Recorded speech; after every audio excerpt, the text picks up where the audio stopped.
Hello and welcome back to another video on the Football Zone and to a weekend review. A crazy weekend of Premier League and Championship action, starting off in the Premier League and with Aston Villa 1, Arsenal 0. Ollie Watkins with the goal in the second minute. And to be honest, I would say it was a really close game. I would say a draw may be the fair result, but Villa got their goal early and held on, and that's all you could ask for them really. So a really solid result for them, and that will give them a big boost after being a bit hit and miss recently. Brighton 1, Burnley 1 was the score at Turf Moor. Lewis Dunk put Brighton ahead in the 36th minute before Goodmanson equalised in the 53rd minute. I would say a draw was probably the fair result here. Both sides had their chances, but in the end a draw was a fair result. And that kind of sums up where these two teams are at the moment. Both very similar. So yeah, I think a draw was probably the fair result, and I can see them both staying lower mid-table, to be honest. Newcastle 3, Southampton 2 was a score in a crazy game at Newcastle. Joe Willock and Almiron gave Newcastle a comfortable 2-0 lead before Minamino pulled one back on his debut. Almiron again before Ward-Prowse with a beautiful free kick made it 3-2. Hendrick was sent off for Newcastle, but Southampton just couldn't find a goal, and that's the sort of game where Southampton should think they could get a result out of, but it just didn't happen. I think they will be slightly disappointed, to be honest. Fulham 0, West Ham 0 was the score at Craven Cottage. West Ham were really poor here. Fulham played well, but just couldn't find that goal. But the main story will be Thomas Souček's red card. I really don't know how this wasn't a red card. And I agree with Harry Redknapp, I think, who said it's genuinely worried that wasn't picked up on. But yeah, West Ham 5th. I think this is a poor result for their top 4 aspirations. Fulham in 18th doesn't do anything for their survival helps either. Manchester United 3, Everton 3 was the score at Old Trafford. Cavani and Fernandes gave United a 2-0 lead. I said it was game over, but no, in the 52nd minute I was proved wrong. Doucouré in the 49th and Rodriguez in the 52nd. McTominay put United back in front before they gave away a free kick in the 95th minute, which Calvert-Lewin put away to give Everton a really solid point. I don't think they saw this coming. Manchester United still in second, really disappointing for them. Tottenham 2, West Brom though on the first game on Sunday. Harry Kane was back, which is a surprise to me. Was surprised Tottenham rushed him back. I didn't think they wanted to do that, but anyway they did. Kane and Heung-min Son with the goals to seal a really comfortable win for Tottenham. West Brom held on well in the first half, but in the end they just ran out of steam in a crazy 5 minutes in the second half, and that was game over really. A big win for Tottenham, hopefully gets them back on track. As for West Brom, yeah, they're down I think. Next up, Wolves 0, Leicester 0, not a great game, but they did have some chances. There were quite a lot of goal attempts, but yeah, Wolves did miss a sitter with about 10 minutes to go. But except for that, yeah, Wolves do seem to be picking up a bit now. So hopefully this is the start of a bit of a revival for them. As for Leicester, I don't think they'll view this as an awful point as they continue with their top 4 ambitions, but I do think they would have seen this as a winnable game too, to be honest. Liverpool 1, Man City 4 was the score at Anfield. Gundogan missed a penalty in the 37th minute before he put City 1-0 up in the 49th minute. Salah in the 63rd minute gave Liverpool the equaliser before Stones had a goal disallowed.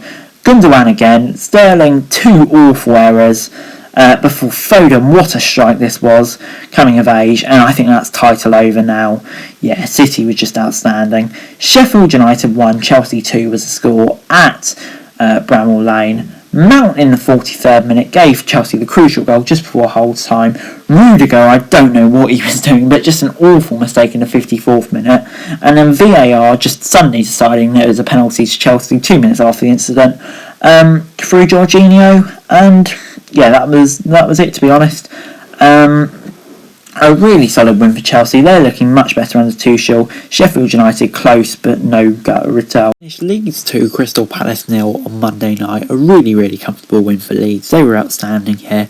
Goals from Jack Harrison in the 3rd minute and Patrick Bamford in the 52nd minute sealed a really comfortable win, and if they can perform like this on a consistent basis, then I think they could cause problems for the other teams into 10th now. Palace, they were really disappointing in 13th and just really didn't offer much at all. They did have a few wins before this, but just carrying on really on their poor form. On to the EFL now, and on Friday, a huge game at the top of the Championship. Swansea 2, Norwich 0. Ayew and Hurahan with the goals. And Hurahan, could I just say, what a signing he is. Really poor from Krul for the first goal. But Swansea, this is a huge win for them. Really puts them in a good position in the automatics. Norwich, they just look a totally different side without Buendia, and that's a huge concern for them if he gets an injury or not. I think they need to desperately hope he doesn't. Coventry 0, Watford 0 was the score at St Andrews, and Watford were really, really poor here. Coventry weren't great either, a game with not many chances. But Xisco Munoz, it just seems to be going in a bit of the direction that Ivic was going. A decent start, but ever since then they've just kind of dropped off a bit. And I do worry for Watford because they just don't look like they're clicking at all at the moment. Still got a comfortable gap in the playoffs, but I think that's about it, to be honest. Bournemouth 3, Birmingham 2 was the score at Bournemouth. Scott Hogan gave Birmingham the lead. Would get scared before Danjuma and Wilshere put them 2-1 up. Hogan made it 2-2. Billingham made it 3-2. Big win for Bournemouth, but still you could say they scraped over the line against a team at the moment that looks destined for League One.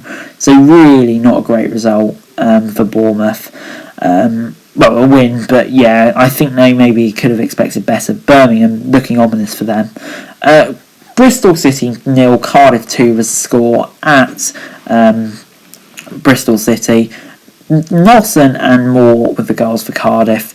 They look really, really good here. Definitely playing a lot better under Mick McCarthy. A tactical masterclass for them. They restricted Deju and Co to very few chances, so a great result for them.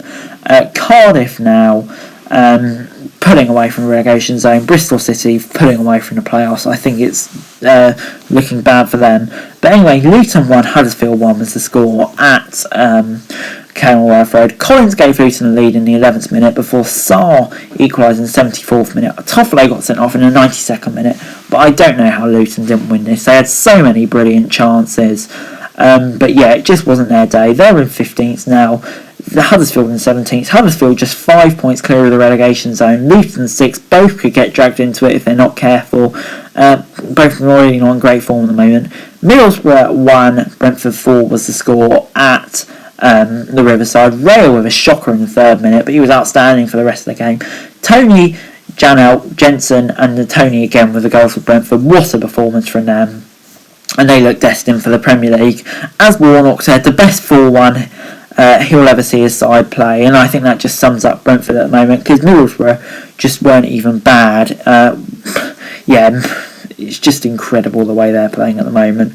Millwall 4, Sheffield Wednesday 1 was the score at the Den. Patterson gave Wednesday the lead in the 10th minute before Zahor, Malone, Thompson and Bradshaw with the goals for Millwall, and this was really comfortable for Millwall. They're on a good roll at the moment, definitely progressing back up the league under Gary Rowett into 13th now. Wednesday in 23rd. Under Neil Thompson, they look like they're improving. It will be interesting to see how much this one sets them back, because it will be a shame if it does, because they've done really, really well under him so far. Preston 1, Rotherham 2 was the score at Deepdale. Rafferty own goal in the 1st minute gave Rotherham the lead after 18 seconds or something. Wiles in the 55th minute gave Rotherham the lead, doubled their lead. Sorry, Ched Evans in the 65th minute pretty much sealed the victory for Rotherham. How do you see that? He's a Preston player. Bloody hell, Louis. But this was a great win for Rotherham, and 3 in a row. They look good for relegation. QPR, they were in action against Blackburn.